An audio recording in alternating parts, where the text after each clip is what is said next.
The Gaza ceasefire deal has been called into question, with Hamas accusing Israel of violating their truce. And Israeli Prime Minister Benjamin Netanyahu is now threatening to resume the war. Let's turn to Professor Robert Lawrence for more. Good morning. Good morning. How are you? Good. How are you?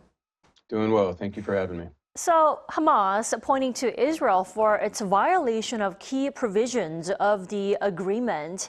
But doesn't Israel have its own suspicions about the rationale behind Hamas's delay?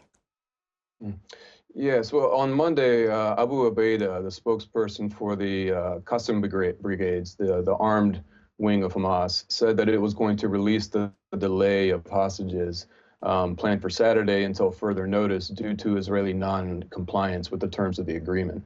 Hamas is arguing that the delay, they're delaying the displaced persons back into northern Gaza, and that those people are being fired upon by shells and gunfire when they're going. And they're also arguing that Israel is not allowing relief trucks to come in to the Gaza Strip, while they're saying that Hamas has fulfilled all of its duties under its obligations. So Israel denies this. Israel says that, or they likely see some ulterior motives here. Firstly, a Hamas delegation led by Mohammed Darwish went to Tehran over the weekend and met with Ayatollah Khomeini, President Pezeshkian, and the parliament speaker Ghalibaf. So right after they got back is when this announcement was made. So a lot of Israelis are suspecting Iranian involvement. Secondly, Israel recognizes that Hamas has a decreasing leverage as it continues to return hostages, especially the female hostages.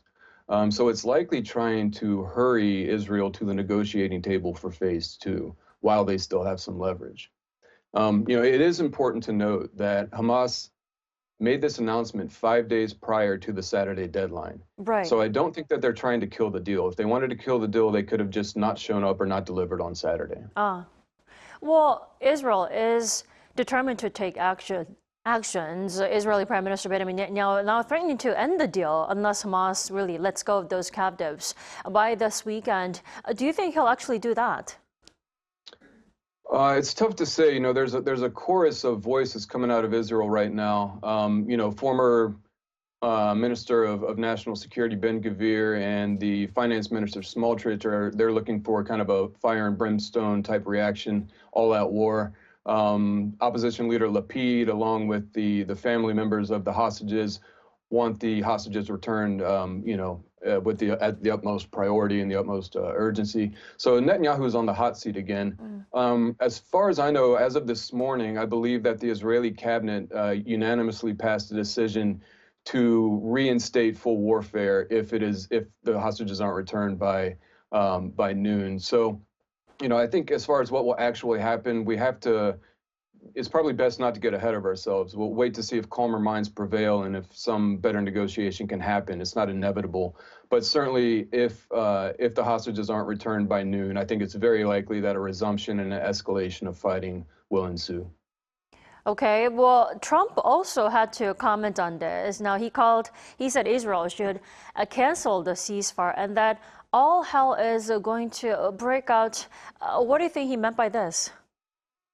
Yeah, well, in the press conference with the King of Jordan earlier this morning, he was directly asked about what this meant, and he was very intentionally vague. He seemed particularly irritated by the condition of the 3 hostages that were released last week, and he implied that patience is running out with this. The implication of this type of rhetoric, I think, is the same as since he had been elected to office.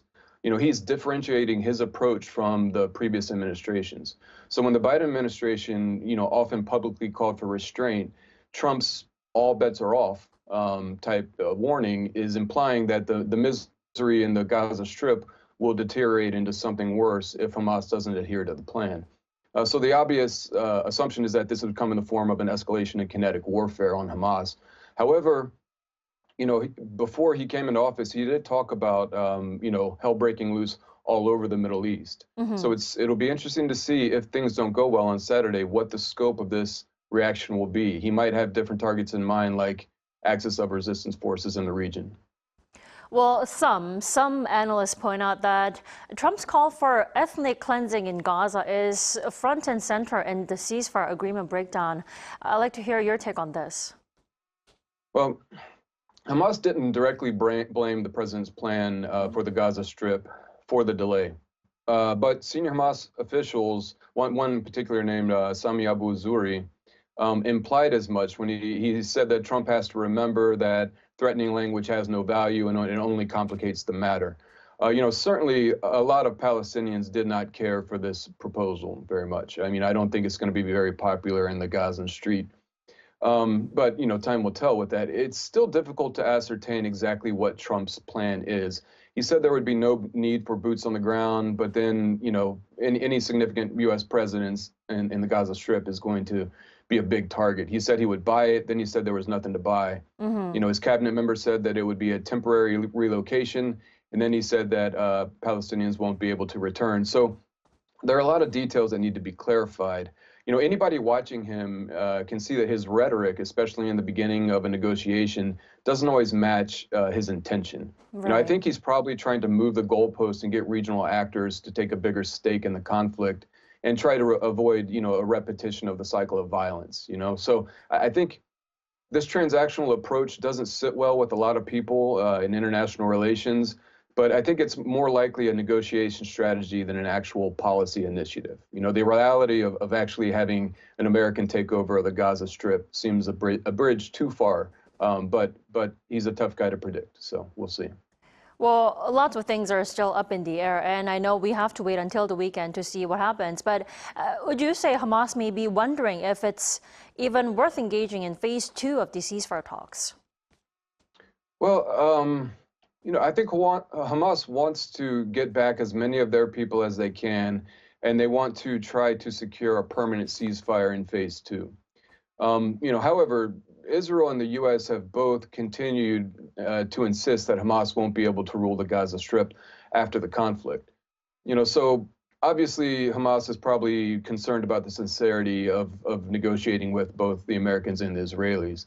This is kind of an existential threat for Hamas. So their best move, I think that the hostages are their best leverage right now. So they want to use those and try to get Israel to return to negotiations on phase 2 as quick as possible. So, they're encountering diminishing returns on as the number of hostages lessen, and that fanfare that they had, with the hostage release kind of rallies is losing momentum.